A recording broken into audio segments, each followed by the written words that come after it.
And I really do believe that the browser is a default MCP server for the rest of the internet. It's a horizontal MCP server, or primitive. You integrate this one server, and you give your agent access to every single website out there, even if there isn't a published MCP available. So, of course, live demo gods, we're going to go have our browser do a lot more than take a screenshot. It's going to go out and adopt a dog. So we're going to go ahead and create a session in Browserbase. And you can see, using the Browserbase MCP server, it's talking to a browser running in the cloud. And first thing was like, oh crap, there's a modal here. Well, I probably got to close that modal. And I'm going to go try and find a dog to adopt. Who wants to adopt a dog tonight? Clap your hands, but please.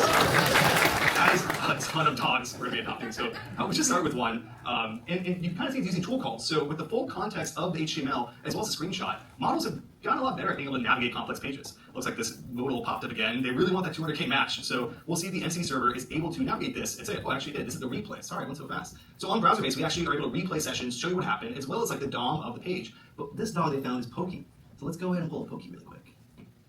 Pokey! Oh my god. I gotta donate tonight, guys. That's kind of a good example of like what the web is like. If you're building deterministic scripts, maybe you've used Puppeteer, Playwright, and Selenium before, you've had to hard code these workflows, and as soon as the website changes or they roll out the 200K campaign, your automation breaks. With the rise of AI, you can actually have LLMs on the fly generate the browser automation code that actually enables your app to interact with any website dynamically. And that's what Browserbase is here to help do. We're an infrastructure company like WorkOS. So our whole thing is that we want to give you the browsers, we want to give you the frameworks, so that's MCP or our framework Stagehand, to really make automating the web possible. And that's what is really exciting. When we talk to our customers, they're not automating like getting a flight or booking a restaurant. They're automating filing your Delaware franchise tax, or helping you process your immigration in Australia, or ordering lumber in Mexico. These are the real problems that people need to solve with AI, and all of you in this room have an opportunity to go do that. And especially these Browserbase, shout out. What's the future?